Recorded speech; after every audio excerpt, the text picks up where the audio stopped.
आओ बच्चों, आज हम फिर से कक्षा 8 का पाठ 2 सूक्ष्म जीव जो मित्र एवं शत्रु ये पाठ पढ़ेंगे। और उसका हम दही एवं ब्रेड बनाना तक हम पढ़ चुके हैं, जो कि प्रश्न नंबर 19 पे है।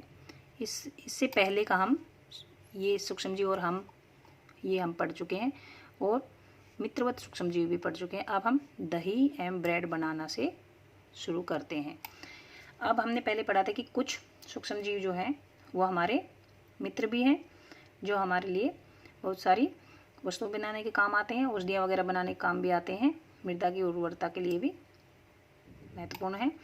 तो आज है दही और ब्रेड बनाने के लिए भी जीवाणु काम आते हैं।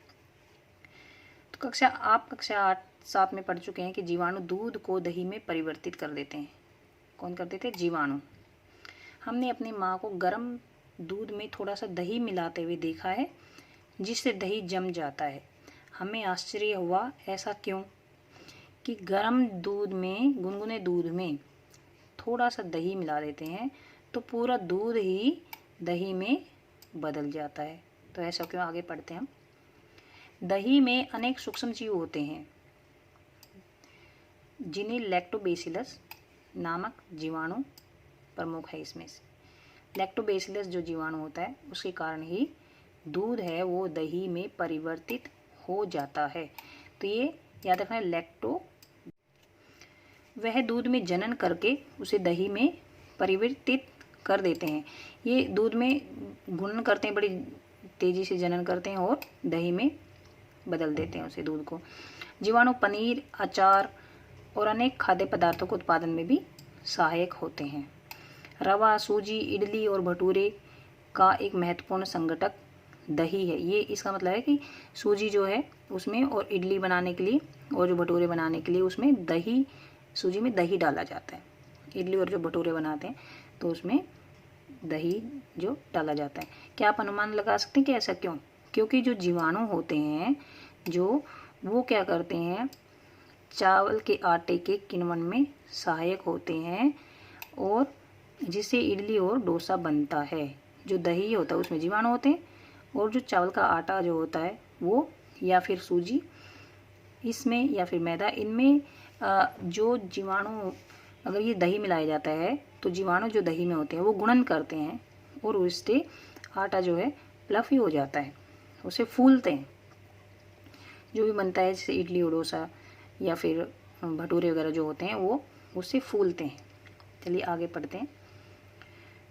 क्रियाकलाप 2.3। एक बर्तन में आधा किलो आटा लेंगे और मैदा लेंगे, उसमें थोड़ी सी चीनी डालकर गर्म जल से मिलाइए। पेज नंबर 20 पे चलते हैं। इसमें थोड़ी मात्रा में ईस्ट पाउडर डालेंगे, थोड़ी मात्रा में ईस्ट पाउडर, फिर इसे गूंथ लेंगे।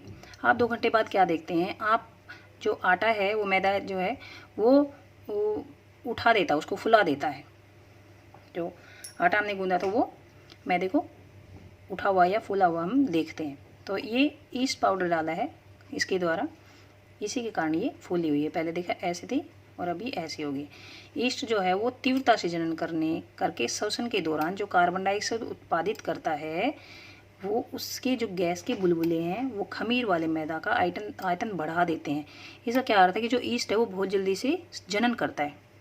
जो जनन करके वो जो सांस लेता है, श्वसन करता है, तो कार्बन डाइऑक्साइड गैस उत्पादित होती है।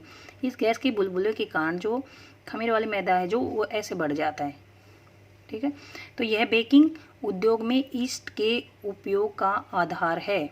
जो बेकिंग उद्योग होते हैं, बेकिंग जो फैक्ट्री होती हैं जिनमें ये ब्रेड, पेस्ट्री वगैरह, केक वगैरह बनाए जाते हैं, तो उनमें जो है ईस्ट है उसका उपयोग काफ़ी होता है। तो ईस्ट है उसको फ्लफी बना देता है।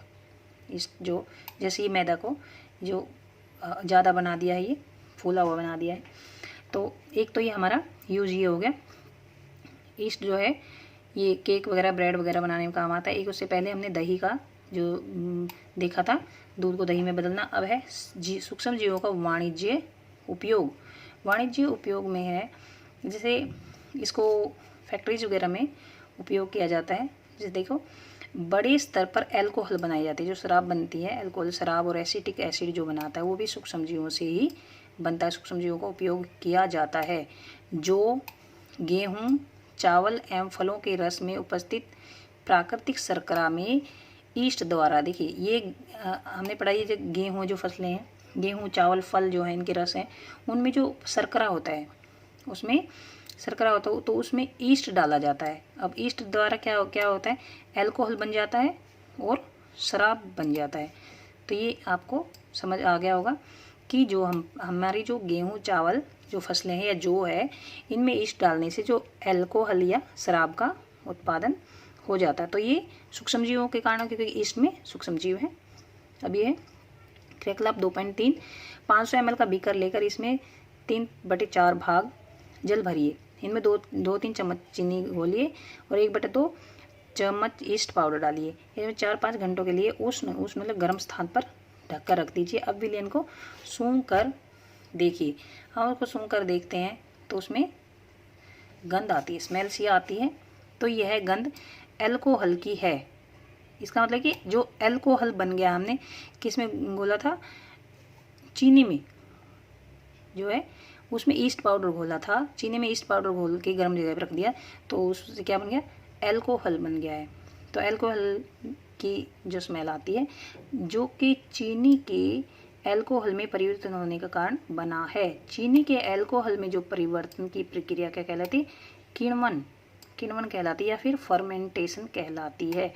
तो ये याद रखेंगे, चीनी के अल्कोहल मतलब चीनी जो है वो अल्कोहल में परिवर्तित होगी, उस प्रक्रिया को क्या बोलते हैं, किण्वन, या फिर बोलेंगे फर्मेंटेशन, ये बोलते हैं।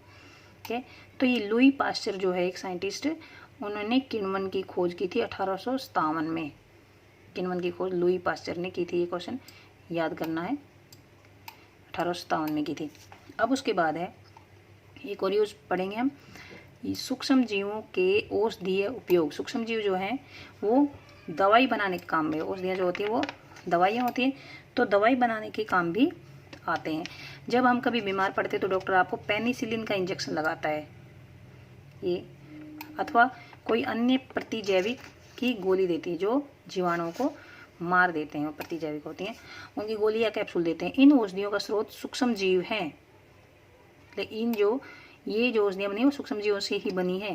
ये बीमारी पैदा करने वाले सूक्ष्म जीवों को नष्ट कर देती हैं अथवा उनकी वृद्धि को रोक देती हैं। इस प्रकार की औषधि को क्या कहते हैं, प्रतिजैविक या एंटीबायोटिक बोलते हैं। जैविक के ऊपर, जीवों के ऊपर अटैक करने वाली, तो इनको बोलते हैं प्रतिजैविक। आजकल जीवाणु और कवक से अनेक प्रतिजैविक औषधियों का उत्पादन हो रहा है। किस किस से हो रहा है, एक तो जीवाणु से और कवक से। तो ये देखिए, स्ट्रेप्टोमाइसिन, टेट्रासाइक्लिन और एरिथ्रोमाइसिन, ये सामान्य रूप से उपयोग की जाने वाली प्रतिजैविक हैं जिन्हें कवक और जीवाणु से उत्पादित किया जाता है। अब ये याद करेंगे, स्ट्रेप्टोमाइसिन, टेट्रासाइक्लिन और एरिथ्रोमाइसिन ये कवक और जीवाणु से बनने वाली एंटीबायोटिक हैं। किसी विशिष्ट प्रकार के सूक्ष्मजीव का संवर्धन करके प्रतिजैविक का उत्पादन किया जाता है जिन्हें अनेक रोगों की चिकित्सा में उपयोग लाते हैं। सन 1929 में अलेक्जेंडर फ्लेमिंग जीवाणु रोगों से बचाव हेतु एक संवर्धन पर प्रयोग कर रहे थे। अलेक्जेंडर फ्लेमिंग है, ये एक साइंटिस्ट का नाम है। ये क्या है, जो जीवाणु से जो रोग होते हैं उनके बचाव के लिए एक प्रयोग कर रहे थे। अचानक उन्होंने संवर्धन तस्तरी पर हरे रंग की फफूंद जैसे बीजाणु देखे। उन्होंने पाया कि यह फफूंद जीवाणु की वृद्धि को रोकते हैं। यह तथ्य पाया कि बहुत सारे जीवाणु फफूंद द्वारा मारे गए। तो जो जीवाणु है वो फफूंद ने मार दिया उनको। तो इस प्रकार की जो फफूंद से इसने क्या बनाई, पेनिसिलिन बनाई। तो ये उसके बाद पेनिसिलिन का उपयोग हमारे चिकित्सा जगत में होने लग गया। ये पेज नंबर 20 यहाँ पे हो जाता है। अब हम चलते हैं पेज नंबर 21 पर। पशु आहार एवं कुक्कुट आहार में भी प्रतिजैविक मिलाए जाते हैं। जो पशु जो हैं वो भोजन खाते हैं उसमें भी या फिर जो ये है मुर्गी वगैरह है जो, इनके आहार में भी प्रतिजैविक मिलाए जाते हैं जिनसे पशुओं में बीमारी न हो। प्रतिजैविक का उपयोग कुछ पौधों के रोग नियंत्रण में भी किया जाता है। ध्यान रखना चाहिए कि डॉक्टर की सलाह पर ही प्रतिजैविक की दवाइयाँ लेनी चाहिए और उस दवा का कोर्स भी पूरा करना चाहिए। यदि आप प्रतिजैविक उस समय लेंगे जब उसकी आवश्यकता नहीं है, तो अगली बार जब आप बीमार पड़ेंगे तो आपको प्रतिजैविक की आवश्यकता होगी, तो वह उतनी प्रभावी नहीं होगी। इसके अतिरिक्त अनावश्यक रूप से ली गई प्रतिजैविक शरीर में उपस्थित उपयोगी जीवाणु भी नष्ट कर देती है। ये नोट करने वाली बात है कि हमें बिना बात ही प्रतिजैविक नहीं लेना चाहिए। तो सर्दी जुकाम एवं फ्लू में प्रतिजैविक प्रभावशाली नहीं है, क्योंकि यह रोग विषाणु द्वारा होता है। विषाणु के ऊपर इस प्रतिजैविक का कोई असर नहीं होता, ये जो कवक और जीवाणुओं से बनी है।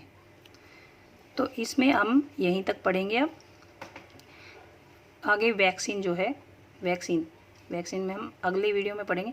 जो ये वीडियो है इसको ध्यान से देखिए और अगला वीडियो प्राप्त करने के लिए सब्सक्राइब बटन जो है, लाल बटन जो सब्सक्राइब का जो वीडियो के नीचे है सब्सक्रिप्शन के पास, उसको ज़रूर दबाइए और आइकन जो बेल है, बेल आइकन को भी ज़रूर दबाइए। धन्यवाद।